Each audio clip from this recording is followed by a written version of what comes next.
من الشیطان الرجیم بسم اللہ الرحمن الرحیم الحمد للہ رب العالمین صلی اللہ علی سیدنا محمد و بیتہ الطاہرین اللہم صلی علی محمد و آل محمد۔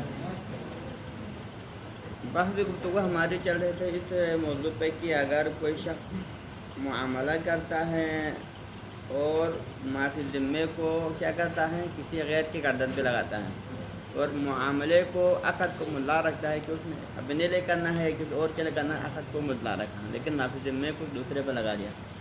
تو کل کیا کہا تھا اس بارے میں کہ اگر وہ غیر کہ جس کے اوپر معافی ذمے کو لگایا ہے وہ قبول کرے، اجازت دے دے تو معاملہ کیا ہوگا، اس کے لیے واقع ہوگا۔ لیکن اگر وہ رد کرے، معاملے کو قبول نہ کرے تو کس کے لیے واقع ہوگا، خود اسی مباشر کے لیے جس نے عقد کیا اس کے لیے واقع ہوگا۔ ٹھیک، یہ علامہ نے فرمایا تھا، یعنی یہ علامہ کا نظر، پھر علامہ نے خود بھی فرمایا اور اس کو ہمارے علماء و ناقل کے اجماع کا بھی دعویٰ کیا، اور اس کے بعد پھر ایک دلیل بھی ساتھ ذکر کیا علامہ نے۔ علت کیا ذکر کیا کہ کیونکہ اس نے اپنے معافی ذمے میں تصرف کیا، یہ کہا تھا نا۔ تو یہ کل کے بحث کا خلاصہ ہے۔ تو آج مصنف کا اس حوالے سے تھوڑا یعنی تعلیق ہے، مصنف اس حوالے سے کیا کہنا چاہتا ہے۔ فرماتے ہیں کہ وَظَاهِرُهُ، علامہ کے عبارات کا جو ظاہر ہے اسے لگتا ہے کہ الاتفاق، کہ اس نے کیونکہ علماءنا کہا نا، ہمارے علماء کا کہنا ہے، تو لفظ علماءنا کہنے کا ظاہر کیا لگتا ہے کہ اس میں علماء کا اتفاق ہے۔ تو علامہ کے قول کا ظاہر یہ ہے کہ علماء کا، شیعہ علماء کا اس بات پر اتفاق ہے۔ کس بات پر اتفاق ہے؟ علی وقوع الشرع مع الرد، کہ وہ شرع واقع ہوگا کس صورت میں، مع الرد، اس غیر کے رد کی صورت میں، کیونکہ معاملہ تو اس نے کیا تھا کس کے لیے، کیونکہ اس نے معافی ذمے کو غیر کے پر لگا دیا، اور اگر وہ معاملہ جو غیر کے لیے کیا تھا وہ غیر اس معاملے کو رد کرے، وہ غیر جس کے لیے معاملہ کیا تھا، جس کے گردن پہ معافی ذمے کو لگایا تھا اس کو رد کرے، تو پھر کیا ہوگا، مع وقوع شرع للمشتری، وہ کیا ہوگا پھر مشتری کے لیے ہوگا۔ مشتری کون؟ وہی مباشر، کہ جس نے یہ معاملہ کیا ہے اور معافی ذمے کو کسی اور پہ لگایا تھا نا، تو اس کے رد کرنے کے بعد معاملہ کس کے لیے واقع ہو جائے گا، اسی ہی کے لیے ہوگا جو کہ مشتری ہے۔ اور وہ بھی کیا ہوگا، وہاں پر دو صورت ہیں۔ اب آپ کہہ سکتے ہیں کہ ایک دفعہ کہ ظاہراً معاملہ اس کے لیے واقع ہوگا، یہ بھی کہہ سکتے ہیں، یہ بھی کہہ سکتے ہیں کہ واقعاً معاملہ اس کے لیے ہوگا۔ تو علامہ کی عبارت کے ظاہر سے کیا لگتا ہے کہ معاملہ اس کے لیے ظاہراً واقع نہیں ہوگا، بلکہ معاملہ اس کے لیے واقع ہوگا واقع میں ہی، یہ نفس الامر اور لوح محفوظ میں خدا کے نظر میں بھی معاملہ اس کے لیے ہوگا، یہ واقعاً اس کے لیے ہونا ثابت ہوتا ہے۔ تو کیسے ثابت ہوا یہ، یعنی کہ واقع میں ہی معاملہ اس کے لیے واقع ہو، کس کی دلیل کیا ہے، کما یشعر بہ تعلیلہ بقولہ، کیونکہ یہ بات ہمیں سمجھ میں آ جاتا ہے علامہ کے اس تعلیل کے ذریعے سے، کہ علامہ نے اس کے لیے تعلیل بھی ذکر کیا نا کہ معاملہ اس کے لیے ہوگا، اور اس کی علت یہ ہے، کیا ہے، لأنہ تصرف فی ذمتہ لا فی مال الغیر، کیونکہ علامہ نے تعلیل کیا کیا، کیونکہ اس نے اپنے معافی ذمے میں تصرف کیا ہے، کسی غیر کے مال میں تصرف نہیں کیا، یہ کہا نا۔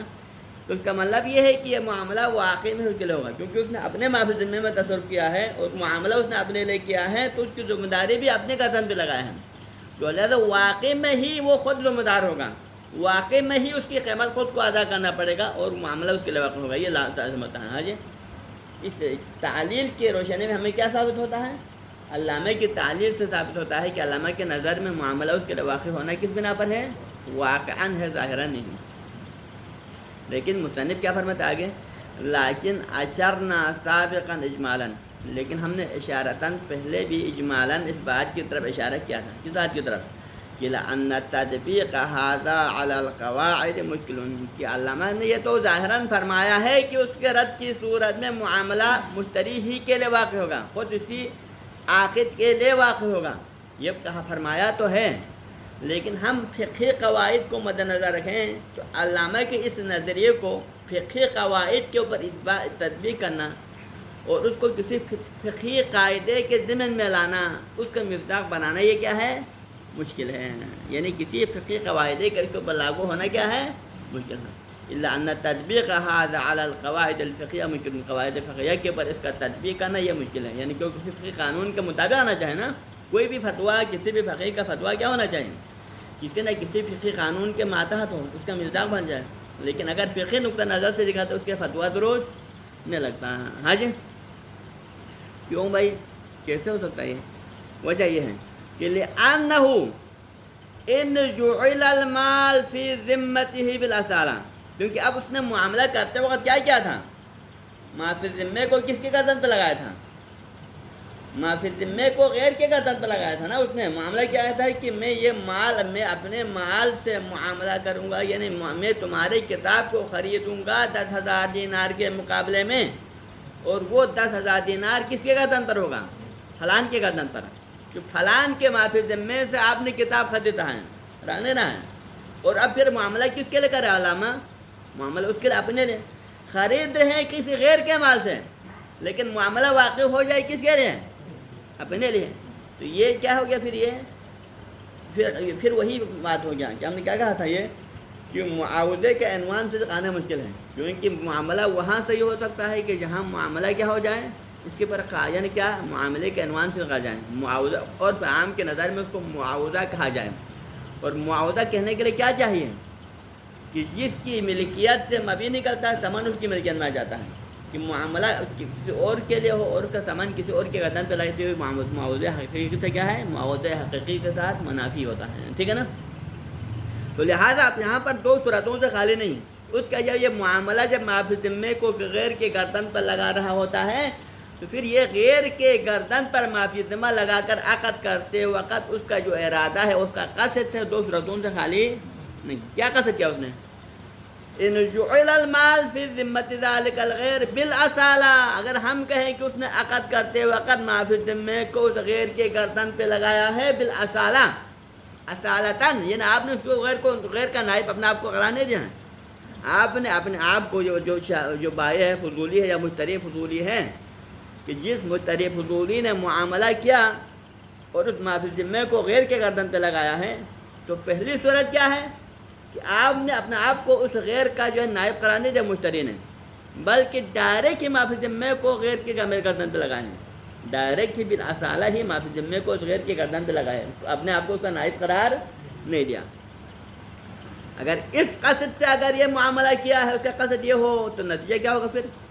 فیکون ما فی ذمتہ، تو نتیجے میں پھر جو ما فی ذمہ جو غیر کے گردن پہ لگایا ہے، جو غیر کے ما فی ذمے پر آپ نے معاملہ کیا اپنے لیے، شرع اپنے لے کیا ہے، تو یہ کس کے حکم میں جائے گا؟ یہ ہو بہو اس مورد کے ساتھ چلا جائے گا کہ عین مال ہے، کہ گویا کہ آپ نے اس غیر کے عین مال سے کیا ہو. اگرچہ ما فی ذمے پہ کیا ہے، لیکن آپ کا مقصد کیا ہے کہ معاملہ اپنے لیے ہو اور آپ اپنے آپ کو غیر کا جو ہے نائب قرار نہ دیں، بلکہ ڈائریکٹ ہی ما فی ذمے کو غیر کے، یعنی آپ غیر کے ما فی ذمے پر اپنے لیے کوئی چیز خریدنا ہے. تو لہٰذا یہ ہو بہو اس کے معنی ہوگا کہ ہم ما فی ذمہ نہ ہو بلکہ کیا ہو، غیر کے عین مال سے اپنے لیے کوئی چیز خریدنے کی ضمن میں آ جاتا ہے. ہاں جی. فیکون کمال و باع عین مالہ لغیرہ، تو پھر یہ بھی کس کے معنی بن جائے گا؟ یہ گویا اس کے معنی بن جائے گا کہ کمال و باع عین مالہ لغیرہ، کہ گویا کہ کسی نے اپنے عین مال کو فروغ کیا ہو کس کے لیے؟ غیر کے لیے. یعنی یہ ہو بہو اس جیسا بنے گا. کس جیسا بنے گا؟ گویا کہ کسی بندے نے اپنے عین مال، اپنے ذاتی کتاب کو فروغ کیا ہو، کس کے لیے فروغ کیا ہو؟ کسی اور کے لیے. یعنی کہ میں کتاب فروغ کر رہا ہوں، اپنی کتاب کو فروغ کر رہا ہوں زید کے لیے، یعنی کیا اس کی قیمت کس کی جیب میں چلا جائے؟ زید کی جیب میں چلا جائے. یہ ہو جائے گا نا، تو حکم اس جیسا ہوگا.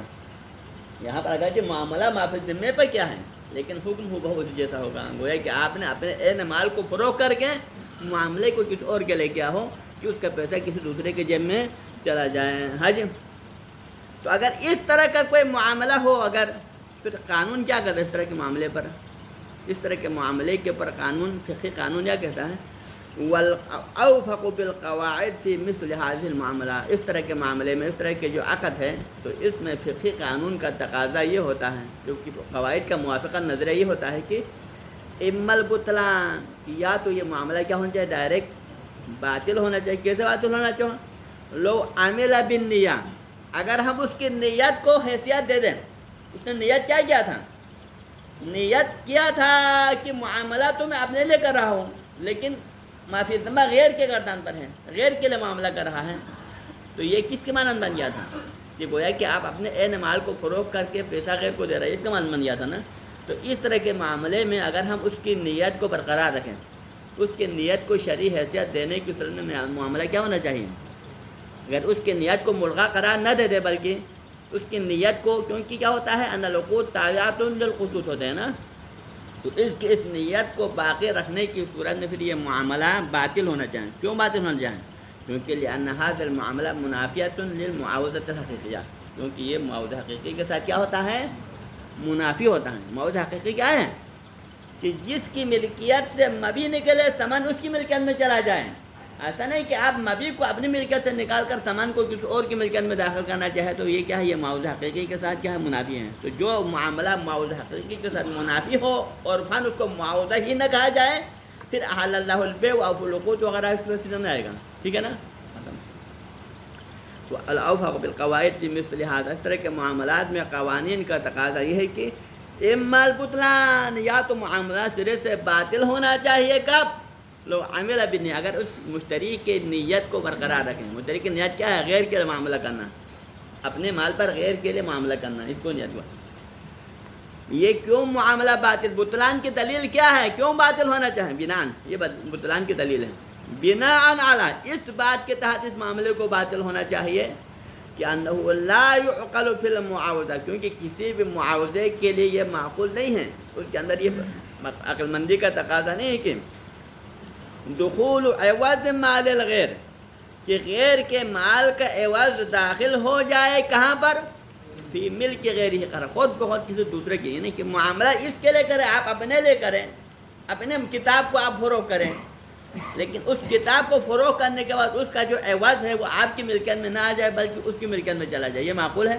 کیونکہ معاوضے کا عنوان کیا ہونا چاہیے؟ معاوضہ حقیقی کا تقاضا یہ ہے کہ جس شخص کی ملکیت سے مبی نکلتا ہے ثمن اسی کی ملکیت میں آنا چاہیے، مبی کسی کی ملکیت سے نکلے ثمن کسی اور کی ملکیت میں چلا جائے، یہ معاوضہ حقیقی کے ساتھ منافی ہے۔ تو لہٰذا اس بنا پر جہاں پر معاوضہ حقیقی کے ساتھ منافی ہے وہاں معاملہ سرے سے کیا ہوتا ہے؟ باطل ہوتا ہے۔ یہ معاملہ یہاں پر یہ نہیں ہوتا ہے کہ ایک صورت میں باطل ہو جائے ایک صورت میں صحیح ہو جائے، یہ معقول نہیں۔ تو یہ ہو گیا پہلی صورت۔ وَإِمَّا، یا تو آپ کیا کریں گے؟ اگر اس کی نیت کو برقرار رکھیں، اس کی اس نیت کو آپ شرعی حیثیت دے دیں تو پھر معاملہ باطل ہو جائے۔ اور دوسری صورت وَإِمَّا صِحَّتُهُ، یا تو آپ اس معاملے کو کیا قرار دیں گے؟ معاملے کو صحیح قرار دیں گے۔ وَوُقُوعُهُ لِنَفْسِهِ، اور پھر جب معاملے کو صحیح قرار دینے کی صورت میں پھر معاملہ کس کے لیے ہونا چاہیے؟ اس کے اپنے لیے ہونا چاہیے، کہ جس نے اپنے مال پر معاملہ کیا کسی 10,000 دینار کے مقابلے میں، تو پھر یہ معاملہ اس کے اپنے لیے ہونا چاہیے۔ اور جب معاملہ اپنے لیے ہو جائے تو پھر وہ 10,000 دینار بھی کس کو دینا پڑے گا؟ اگر اس نے خود فروغ کیا ہے تو پھر وہ 10,000 دینار اپنی جیب میں آنا چاہے، اگر شرع کیا ہے تو پھر وہ 10,000 دینار اپنی گردن پہ آنا چاہیے، کیونکہ دو قسم ہے نا، یا بے ہوتا ہے یا شرع ہوتا ہے۔ اگر بے ہونے کی صورت میں اپنے لیے فروغ کیا ہے تو پھر اس کی قیمت بھی آپ کو دینا پڑے گا، ٹھیک۔ اور اگر آپ نے شرع کیا ہے غیر کے مال پر، تو پھر غیر کے مال پر شرع کیا ہے تو پھر معافی ذمہ جو شرع جس مال سے کیا اس کو آپ کو دینا پڑے گا، کسی غیر کو دینا نہیں پڑے گا، ٹھیک ہے نا۔ لو الغی النیہ، معاملہ خود اس کے لیے ہونا چاہیے، اگر اس کی جو نیت جو غیر کے لیے کرنے کی نیت کو اگر ہم ملغا کرا دیں، کہ آپ نے اگر کی نیت تو کیا تھا؟ معاملہ غیر کے لیے کریں، معافی ذمہ کو غیر کے گردن پہ چڑھائیں، لیکن اس نیت کو کالعدم قرار دینے کی طرح پھر وہ غیر والا مسئلہ ختم ہو جائے گا، معاملہ خود اس کے مباشر کے لیے واقع ہو جائے گا، خود اس کے مشتری ہی کے لیے واقع ہو جائے گا، اور قیمت بھی اس کو دینا پڑے گا، ٹھیک ہے نا۔ ایسا کیوں بھئی؟ وہ نیت ملغا کیوں کرا دیں گے یہاں پر؟ بناءً علی، اس بات کو مد نظر رکھتے ہوئے کریں گے کہ انصراف المعاملہ الی مالک العین قہراً، کیونکہ معاملہ منصرف ہو جائے جب کوئی شخص معاملہ کرتا ہے کسی مال کے مقابلے میں، ہاں جی، اگرچہ اس نے معاملہ کسی اور کے لیے کرنے کی نیت بھی کیا ہو، ٹھیک ہے نا، لیکن عرف عام کے نظر میں وہ معاملہ کس کے ہم ہونا چاہے؟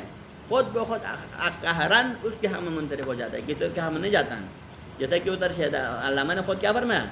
لأنه تصرف فی ذمتی، کیونکہ آپ نے معاملہ کیا اس مال پر، معاملہ کرنے کے بعد اس کی قیمت کو فلان کے گردن پہ لگاتا ہے، تو آپ کے فلان کے گردن پہ لگانے سے اس کی گردن پہ نہیں لگے گا، کیونکہ معاملہ کرنے کا ذمہ دار آپ نے لیا ہے تو پھر اس کی قیمت بھی آپ کو ادا کرنا پڑے گا، ٹھیک ہے نا۔ تو لہٰذا اس بنا پر جب یہ بندہ خود معاملہ کرتا ہے تو معاملے کے اندر آپ عین کا مالک ہیں، آپ اپنے مال کو فروغ کرا ہے، اپنے مال کو فروغ کرا ہے اور اس کی قیمت کو فلان کی جیب میں ڈالنا چاہتا ہے، تو ایسا نہیں ہوگا۔ بلکہ جب آپ عین کا مالک ہے تو پھر اس کی قیمت بھی خود بہت کس کے جیب میں آئے گا؟ آپ کے اپنے جیب میں آ جائے گا، خود بہت قہرن معاملہ کس کے لیے ہو جائے گا؟ تو لہٰذا اسی کا برعکس یہاں پر شرع ہے نا، مسئلہ شرع کا ہے، تو آپ نے شرع کیا، اگرچہ غیر کے لیے شرع کیا ہے لیکن وہ شرع غیر کے لیے کرنے سے کام نہیں چلے گا، بلکہ معاملہ خود بہت آپ کے حق آئے گا۔ تو پھر شرع غیر کے لیے نہیں کہ آپ کے لیے کیا ہے، تو پھر خود بہت اس کی قیمت بھی کس کو دینا پڑے گا؟ آپ کو خود دینا پڑے گا، کسی غیر کو دینا۔ تو لہٰذا قہران معاملہ اس کے حق میں آ جاتا ہے۔ وَإِنَّ نَوَّيَ خِلَافَهُ، اگرچہ اس نے عقد کرتے وقت اس کے خلاف نیت کیا ہے، خلاف نیت کیا ہے؟ معاملہ غیر کے لیے کرنے کی نیت کیا، اپنے لیے کرنے کی نیت نہیں کیا آگے، لیکن پھر بھی آپ کی یہ نیت شرعاً کسی کو احتیاط نہیں ہے، بلکہ معاملہ خود بہت آپ ہی کے لیے چلے گا، اس کی قیمت بھی آپ کو ہی ادا کرنا پڑے گا، ان دو صورتوں کے علاوہ ہوگا ہی نہیں۔ اب یہاں پر آپ اس طرح نہیں کر سکتے ہیں کہ اگر وہ غیر اجازت دے دے تو پھر اس کے لیے ہو جائے، اور غیر اجازت نہ دے دے تو آپ کے لیے ہو جائے، ایسا تو معاملہ نہیں ہے نا، بلکہ حقیقت ہی دو صورتوں سے خالی نہیں۔ یہ تو کس صورت میں تھا اب تک آپ کے ذہن میں ہونا چاہیں کہ یہ اس صورت میں تھا کہ اگر اس نے معاملہ غیر کے لیے کرتے کی نیت کیا نا، آپ نے نیت کیا ہے معافی ذمے کو کہاں لگایا ہے، معاملہ کیا ہے کسی مال پر، اور وہ معاملہ کس پر کیا ہے، معافی ذمے پر کیا ہے، اور اس معافی ذمے کو بھی کس کے گردن پہ لگایا ہے، معافی ذمے کو غیر کے گردن پر نا۔ اشتریت هذا الکتاب من کا بعشرۃ آلاف دینار فی ذمۃ فلان، یہ کہا تھا نا کہ میں نے کتاب کو آپ سے خریدتا ہوں 10,000 دینار کے مقابلے میں، اور وہ 10,000 دینار فلان کے ذمے کو کہا تھا، نہیں کہا تھا؟ تو اس میں پہلی صورت کیا کہا تھا ہم نے کہ ہم اس معافی ذمے کو غیر کے گردن پہ لگاتے وقت آپ اپنے آپ کو غیر کا وکیل یا نائب فرض نہ کریں، بلکہ مباشرتاً ڈائریکٹ ہی غیر کے لیے کرنے کے لیے، فضولاً غیر کرنے کے لیے نیت کریں، غیر کے لیے معاملہ کرنے کی نیت کرے، تو پھر یہ دو صورتوں سے خالی نہیں۔ اب آتا ہے دوسری صورت، وَإِن جُعِلَ الْمَالُ فِي ذِمَّتِهِ، اگر یہ بندہ جب یہ معاملہ شرع غیر کے لیے کر رہا ہے، یہ بندہ جو شرع غیر کے لیے کر رہا ہے اور معافی ذمے کو بھی غیر کے گردن پہ لگا رہا ہے، تو اس معاملے میں اس معافی ذمے کو غیر کے لگا رہا ہے لا من حیث الاصالہ، حیث الاصالہ ڈائریکٹ غیر کے گردن پہ نہیں لگا رہا ہے کہ اپنے آپ کو درمیان میں فضولی قرار دے کر، بلکہ معافی ذموں کو غیر کے گردان پر لگا اس عنوان سے رہا ہے کہ من حیث جعل نفسه نائبا عن الغیر فضولا، کہ آپ نے اپنے آپ کو غیر کا وکیل قرار دیا، نائب سے مراد ہیں وکیل ہیں، یعنی اپنے آپ کو اس نے پہلے مرحلے میں کیا قرار دیا، آپ کو غیر کا نائب فرض کیا کہ میں تو زید کا نائب ہوں، اس کا وکیل ہوں، اس کا ولی ہوں، لہذا میں یہ شرع اس کے لے کر رہا ہوں، لہذا اس بنا پر معافی ذمہ اس کے گردن پر ہے۔ یہ اگر اس طرح ہو تو میں پھر یہاں پر دو قسم کی فضولیت ہوگی، آپ نے اپنے آپ کو وکیل قرار دیا نا، تو کیا اس نے آپ کو وکیل بنایا ہے؟ یہاں فرض کیا ہے، اس نے تو آپ کو وکیل نہیں بنایا نا، نہ آپ کو اذن دیا، نہ آپ کو اجازت دیا، آپ کو وکیل نہیں بنایا ہے۔ وکیل کس نے بنا ہے؟ اپنے آپ کو وکیل بنایا ہے، اور آپ اس کے بعد پھر معاملہ بھی کیا ہے، تو ایک لحاظ سے وکالت بھی کیا ہوا، یہ وکالت بھی فضولی ہوا، نہ صرف یہ کہ بے فضولی ہوا بلکہ اس کے علاوہ وکالت بھی فضولی ہوا، یعنی آپ نے آپ کو وکیل فضولی بنا کر پھر بے فضولی کیا ہے، ٹھیک ہے نا، یہ صورت ہوگا۔ اگر آپ نے آپ کو نائب اور وکیل بنا کر غیر کے لیے معافی ذمے کو غیر کی قدم پہ لگا رہا ہے، تو پھر یہ وکالت بھی کیا ہے، وکالت فضولی ہوگا، من حیث جعل نفسه نائبا عن الغیر فضولا۔ تو اس میں کیا اشکال ہے پھر، ففیہ، اس میں اشکال ہے۔ پہلا اشکال یہ ہے کہ مع الاشکال فی صحت ھذا، پہلا تو اس کی صحت میں اشکال ہے، کس کی صحت میں اشکال ہے، تو وکیل فضولی کی صحت میں مشکل ہے، بے فضولی صحیح ہو سکتا ہے، کیونکہ اب تک ہم نے بتا دیا کہ بے فضولی صحیح ہو سکتا ہے، شرع فضولی صحیح ہو سکتا ہے، لیکن وکالت فضولی نہیں ہو سکتا، یہ آپ کو ذہن میں ہونا چاہیے، کیونکہ وکالت کا معنی کیا ہوتا ہے، جب ایک بندہ دوسرے کو وکیل بناتا ہے تو وکیل کس میں بنتا ہے، تصرف میں، کسی کو حق تصرف دیتا ہے، جب وکیل بناتا ہے کسی کو، اس وکیل کو کیا دیا جاتا ہے، حق تصرف دیا جاتا ہے، تو پھر وہ وکیل ہوتا ہے تصرف میں، اور تصرف میں جب وکیل بناتے ہیں تو اس کے لیے ڈائریکٹ اس کی طرف سے اذن صریح ہونا چاہیے، وکالت نامہ وکیل اس نے قرار دیا ہو اذن دے کر تب وکیل بنتا ہے، لیکن اس کی طرف سے اذن نہ ہو تو پھر اپنے آپ کو وکیل بنانا یہ کہیں پر بھی نہیں چلتا ہے، اپنے آپ کو یعنی کوئی بھی بندہ اپنے آپ کو کسی کا وکیل نہیں بنا سکتا، وکیل فضولی کے صحت میں کیا ہے، اشکال ہے، صحیح نہیں ہوتا۔ حج پہلا اشکال یہ ہے۔ کیونکہ یہاں پر یہ مسئلہ وکالت فضولی کے دائرے میں آتا ہے، اور وکالت فضولی صحیح نہیں۔ کب تک؟ لو لم یرجع الی الشرع فی ذمۃ الغیر، جب تک اس مسئلے کو شرع فی ذمۃ الغیر کے شرع کے حکم میں جب تک نہ ڈالیں، یعنی اس کو شرع فضولی فی ذمۃ الغیر، یعنی اگر اس کو شرع فضولی قرار نہ دے دیں، جب تک اس کو وکالت فضولی قرار دے تو یہ باطل ہے۔ ہاں، آپ یہاں پر وکالت فضولی قرار نہ دیتے بلکہ ڈائریکٹ اس کی طرح سے فضولی بن کر شرع فضولی کے دائرے میں داخل کرے تو پھر صحیح ہو سکتا ہے، لیکن آپ شرع فضولی کے ذمے میں کی طرح نہ پلٹائے، جب تک توکیل فضولی قرار دیتا رہے اس وقت اس کی صحت میں کیا ہے؟ اشکال ہے۔ ٹھیک ہے، ختم۔ یہ تو پہلا اشکال ہوا، اشکال نمبر 1۔ اس کے علاوہ دوسرا اشکال، یہ مع لفظ مع کے کہنے کا مطلب یہ ہے کہ اس میں 2-3 اشکال ہوتے ہیں، تو لہٰذا مع کے بعد والا ایک اشکال ہے کیونکہ تھوڑا کمتر اشکال، اس کے بعد اصل اشکال یہ ہے۔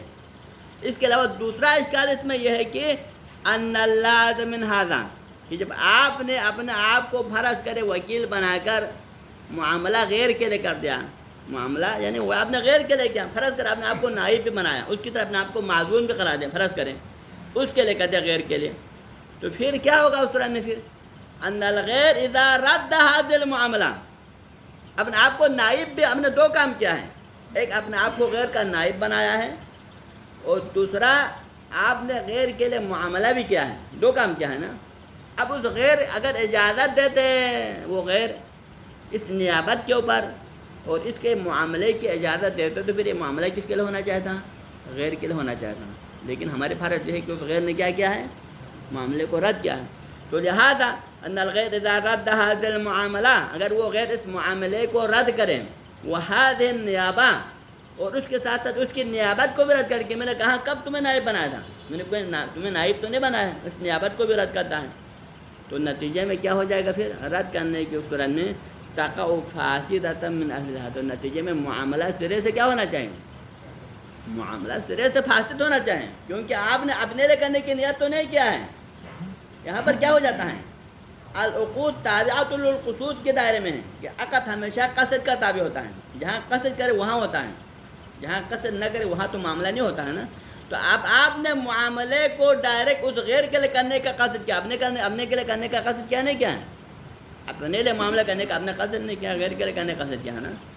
تو پھر ما وقع لم یقصد وما قصد لم یقع ہوگا نا، اس نے جو قصد کیا تھا غیر کے لیے کرنے کا وہ واقع نہیں ہوا، کیوں واقع نہیں ہوا؟ کیونکہ غیر نے اس کو رد کیا، اس غیر نے اس کو قبول نہیں کیا، اور آپ نے اپنے لیے کرنے کا قصد نہیں کیا۔ ما وقع ما قصد، یعنی ما وقع لم یقصد، ما وقع سے مراد یعنی کہ غیر کے لیے ہونے کا مسئلہ تو ختم ہوا کیونکہ اس نے رد کیا، تو لہذا وہ قصد ختم ہو گیا، جو قصد کیا تھا وہ ختم ہو گیا۔ اب فرض کر آپ اپنے لیے کرنا چاہتا ہے تو اپنے لیے کرنے کا جو ہے آپ نے قصد نہیں کیا، تو لہذا ما قصد لم یقع وما وقع لم یقصد کے دائرے میں آ جائے گا۔ ہاں جی، تو لہذا تقع فاسدۃ من اصلہ، پھر معاملہ ڈائریکٹ ہی فاسد ہونا چاہیے، اگر وہ غیر اس معاملے کو رد کرے، اس نیابت کو رد کرنے کے صورت میں معاملہ ڈائریکٹ باطل ہونا چاہیے۔ لا انہا تقع للمباشر، یہ درست نہیں ہے کہ اس کے رد کرنے کے بعد پھر وہ معاملہ کس حق میں ہو جائے، پھر اس مشتری کے حق میں بعد میں ہو جائے، یعنی پہلے غیر کے لیے ہو جائے پھر وہ رد کرے تو معاملہ کس کے لیے ہو جائے، پھر مباشر کے لیے واقعاً ہو جائے، یعنی واقعاً یا اس کے لیے یا واقعاً اس کے لیے، یہ واقعاً 2 کے درمیان میں تردد والی بات چلتا نہیں ہے، ٹھیک ہے نا۔ تو لہذا آپ نے جو فرمایا تھا واقعاً اس کے لیے ہوگا، یہ بات درست نہیں ہے، بلکہ واقع میں تو باطل ہونا چاہیے۔ نعم، یہاں ایک صورت ہے اذا عجز المباشر، اب یہ مباشر جس نے معاملہ اس غیر کے لیے کرنے کے دل میں نیت کیا تھا نا، فقط دل میں نیت کیا ہے کہ معاملہ غیر کے لیے کرنا ہے، ٹھیک ہے، لیکن یہ مباشر عاجز آ جائے، کس بات کے اوپر عاجز آ جائے؟ من اثبات ذالک علی البائع، اس بات کو بائع کے اوپر اس بات کرنے سے، بائع سے مراد یعنی اس کا اپنا مخالف، کہ بائع سے آپ نے شرائع کیا نا، اس نے آپ کو کتاب فروخت کیا، آپ نے اسے کتاب خریدا، کتاب خریدتے وقت کس کے لیے خریدا تھا؟ غیر کے لیے خریدا تھا نا، کہ کتاب تو میں آپ سے خرید رہا ہوں لیکن اس کا معافی ذمہ غیر کے اوپر ہوگا، لیکن بعد میں اس غیر نے کیا کیا، معاملے کو رد کیا۔ اب آپ اپنے بائع کے سامنے اس بات کو ثابت نہیں کر سکتے ہیں، آپ کوئی مثلاً کوئی گواہ نہیں لا سکتے ہیں کہ فلان شخص گواہ ہے کہ میں نے معاملہ غیر کے لیے کیا ہے، یہ ثابت نہیں کر سکتا ہے نا۔ ان المباشر اذا عجز المباشر من اثبات ذلك علی البائع، اپنے بائع کے سامنے معاملے کو غیر کے لیے ثابت کرنے سے کیا آ جاتا ہے؟ عاجز آ جاتا ہے. ہاں جی. تو پھر عاجز آنے کے بعد کیا ہوتا ہے؟ لازمہ ذالک فی ظاہر شریعہ، تو پھر اس کے لیے لازم ہو جائے گا. کس کے لیے؟ اپنے لیے. لیکن کس طرح؟ ظاہراً، واقعاً نہیں. یہاں مصنف نفی کس بات کی نفی کر رہا ہے؟ واقعاً اپنے لیے واقع جو کہ علامہ نے فرمایا تھا اس کی نفی کر رہا ہے. لیکن اگر واقعی کے قید نہ ہو تو ظاہراً ہو سکتا ہے. کہ ظاہراً کیونکہ انسان کے دل کی نیت کو تو کوئی نہیں جان سکتا ہے نا. تو لہٰذا اب وہ غیر والے مسئلے اگر ظاہراً ثابت نہ کر سکے، معاملہ تو ثابت ہے نا، معاملہ اس نے کیا ہے یہ بات ثابت ہے، لیکن معاملہ غیر کے لیے کیا ہے یہ بات ثابت نہیں ہے. تو جو نتیجے میں کیا ہوگا؟ پھر معاملہ خود بخود ظاہراً عدالت کی روشنی میں ظاہراً جب کوئی گواہ نہ ہو تو ظاہراً عدالت کیا فیصلہ دے گا؟ عدالت فیصلہ یہ دے گا کہ تم نے معاملہ کیا ہے تو ظاہراً تمہارے پاس گواہ نہیں ہے، تو معاملہ گویا کہ سمجھو کہ تم اپنے لے کیا ہے، غیر کے لیے. تو لہٰذا ظاہری طور پر شریعت میں معاملہ اس کے حق میں ہو جائے گا، واقعاً اس کے حق میں نہیں ہوگا. لازمہ ہو ذالک فی ظاہر شریعہ، اس کے لیے ہو جائے گا. کما ذکرنا سابقا، جیسا کہ ہم نے پہلے بھی اسی کی طرح اشارہ پہلے بات ابحاث میں بیان کیا ہے. وَنَصَّ عَلَيْهِ جَمَاعَةٌ، اور اسی کے بارے میں صراحت کے ساتھ فرمایا ہے ہمارے فقہاء کی ایک جماعت اور ایک گروہ نے بھی صراحت کے ساتھ فرمایا ہے کہ ظاہراً معاملہ اس کے لیے ہو جائے گا، واقعہ نہیں. اور یہ کہاں فرمایا جماعت نے؟ فی باب توکیل کے مسئلے میں، یعنی توکیل کے مسئلے میں انہوں نے فرمایا ہے. وہ کئی بھکان پاس جیسا بھی ہو کہ معاملہ واقعاً یا ظاہراً اس کے لیے ہو نہ ہو، اصل بات یہ ہے وقوع المعاملہ فی الواقع، یعنی بات اگر علامہ نے ظاہراً اس کے لیے ہونے کی نیت کیا ہو یا واقعاً جو بھی ہو، علامہ کی نیت جو بھی ہو، فالوقوع المعاملہ فی الواقع مرددۃ بین المباشر والمنوی دون التزام خط. لیکن اگر آپ کو یہ ثابت کرنا کہ معاملہ واقع ہونا واقعاً، یعنی واقع میں ہی معاملہ واقع ہو جائے، تردد کس کے درمیان؟ مرددۃ بین المباشر والمنوی، یعنی کہ آپ معاملے کو واقع میں ہی دو نفر کے درمیان میں مردد قرار دیں، ڈنواڈول قرار دیں. یعنی کیا؟ کہ اگر وہ غیر معاملے کو قبول کرے، اجازت دے، تو واقع میں ہی معاملہ کس کے لیے واقع ہو جائے؟ اس منوی کے. منوی سے مراد وہ دوسرا ہے، غیر ہے. یہاں منوی سے مراد وہ غیر ہے اور مباشر سے مراد وہی بندہ. اب یہ معاملہ تو اس نے کیا ہے، اور معاملہ کرنے کے بعد معافی ذمے کو کس کی گردن پہ لگایا ہے؟ غیر کے گردن پر. پھر آپ یہاں پر کیا کریں؟ آپ مردد ہو جائیں، آپ یعنی کیا کریں؟ تعلیق کریں کہ اگر وہ غیر اگر اجازت دے تو پھر معاملہ واقع میں اس غیر کے لیے ہو جائے گا، اگر غیر اجازت نہ دے تو پھر معاملہ واقع میں مباشر کے لیے. یہ واقع میں دونوں کے درمیان میں یہ ڈنواڈول والی بات معقول نہیں ہے. ہاں اگر آپ ظاہراً کی بات کرنا چاہتے ہیں کہ اگر وہ اجازت نہ دے تو پھر ظاہراً مباشر کے لیے ہو جائے گا، یہ بات معقول ہے. لیکن اگر وہ اجازت نہیں دے تو واقعاً اس کے حق ہو جائے، یہ بات معقول نہیں ہے. حج فوقول معاملہ فی الواقع مرددۃ بین المباشر والمنوی، یعنی کہ واقع میں ہی معاملے کو منوی اور مباشر کے درمیان میں معلق کرنا، یہ دون التزام ہی خرط القطعات، اس کو ثابت کرنا یہ خرط القطعات سے بھی کیا ہے؟ مشکل ہے. یعنی خرط القطعات کس کہتے ہیں؟ ایک قسم کا کانٹے دار پودا ہوتا ہے جو جنگ وہاں پہ ہوتا ہے، صحرا میں ہوتا ہے. تو اس کے ساتھ ہوتے آگے چلنا انسان کے لیے کیا ہوتا ہے؟ بہت ہی سخت ہونا ہے. تو ایک قسم کا کنایا ہے کہ اس سے بھی زیادہ مشکل ہے. اگرچہ خرط قطعات کے ساتھ چلنا انسان کے لیے آسان ہو، لیکن اس بات کو ثابت کرنا آپ کے لیے اس سے بھی زیادہ کیا ہے؟ مشکل تر. اس بات کو آپ ثابت نہیں کر سکتے ہیں. ہاں جی. وَيُمْكِنْ، ہاں البتہ ممکن ہے کہ ہم، کیونکہ ہم نے علامہ کی عبارت میں جو تعلیل دیا تھا نا، اس تعلیل کی روح سے ہم نے علامہ کی عبارت سے نتیجہ کیا نکالا تھا؟ کہ علامہ کا کہنا یہ ہے کہ واقع میں ہی مباشر کے ہوگا، تب جا کر ہمیں پیش آیا تھا نا. لہٰذا یہاں ایک قسم کا مصنف کیا کرنا چاہتا ہے؟ علامہ کی طرف ایک قسم کی یعنی اس کی حمایت کرنا چاہتا ہے کہ ہم علامہ کی عبارت کو ہم صحیح قرار دے سکتے ہیں. کیسے؟ یمکن تنزیل العبارہ علی الوقوع للمباشر، ہم علامہ کی عبارت کو نازل منزلہ قرار دے سکتے ہیں کہ علامہ کی مراد بھی وہی ہے جو ہم نے کہا. یعنی کیا؟ کہ اگر وہ غیر معاملے کو رد کرنے کی صورت میں پھر یہ معاملہ کس کے لیے ہو جائے گا؟ مباشر کے لیے ہوگا، واقعاً یا ظاہراً؟ ظاہراً ہو جائے گا. اس کو ہم اس تعویل کر سکتے ہیں، ہمارے علامہ کی عبارت کے مراد بھی اس مطلب کو ہم لے سکتے ہیں. ٹھیک ہے. لیکن فرماتے ہیں کہ وَلَكِنَّهُ بَعِيدٌ، لیکن علامہ کی یہ مراد ہونا کیا ہے؟ تھوڑا بعید لگتا ہے. یعنی علامہ کی مراد یہ ہونا بعید ہے. ہاں جی.